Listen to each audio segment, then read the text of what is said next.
పచ్చదనం పరిశుభ్రతను సామాజిక బాధ్యతగా తీసుకుని గ్రామాలను స్వచ్ఛ గ్రామాలుగా తీర్చిదిద్దేందుకు ప్రతి ఒక్కరూ సహకరించాలని రాష్ట్ర అగ్రో ఇండస్ట్రీస్ కార్పొరేషన్ చైర్మన్ కాసుల బాలరాజు పిలుపునిచ్చారు. గురువారం కామారెడ్డి జిల్లా బాన్సువాడ పట్టణంలోని టీచర్స్ కాలనీ 13వ వార్డులోని ప్రభుత్వ పాఠశాలలో స్వచ్ఛదనం పచ్చదనం కార్యక్రమంలో భాగంగా స్థానిక ఎమ్మెల్యే పోచారం శ్రీనివాస్ రెడ్డితో కలిసి మొక్కలు నాటారు. ఈ సందర్భంగా ఆయన విద్యార్థులను ఉద్దేశించి మాట్లాడుతూ విచ్చేసినటువంటి పెద్దలు పూజలు గౌరవనీయులు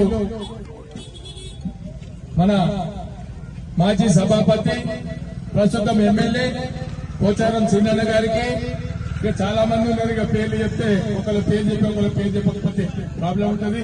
ఇక ఈ కార్యక్రమం చేపట్టింది ఇక్కడ ముఖ్యంగా చైర్మన్ గారు, కమిషనర్ గారు.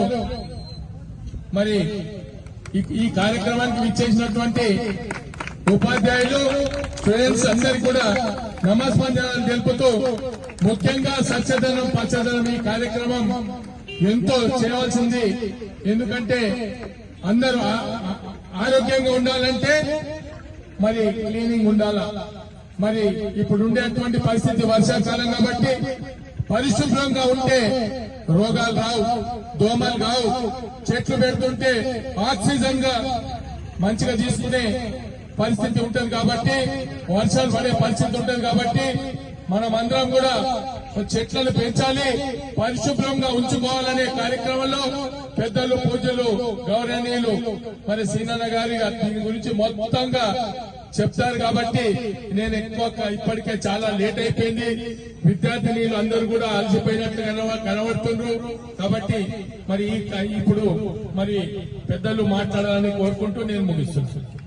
కార్యక్రమంలో municipal chairman Jangam Gangadhar, municipal commissioner Srihari, Kamareddy జిల్లా మైనారిటీ అధ్యక్షుడు కలేక్, బ్లాక్ కాంగ్రెస్ అధ్యక్షుడు అసద్, అంజిరెడ్డి, కృష్ణారెడ్డి, ఎజాజ్, గూడాల నగేష్, జహీర్, రయీస్, డైరెక్టర్ సాయిలు, గౌస్, వాహబ్, మన్నన్, మాజీ market committee chairman Narla Suri Ravinder, Kotte Gangadhar, Chandrashekar Goud, Venkat Yadav, Shahab, ward కౌన్సిలర్లు హకీం, నందు, హైమద్, రుక్మిణి నాయకులు, అధికారులు తదితరులు పాల్గొన్నారు.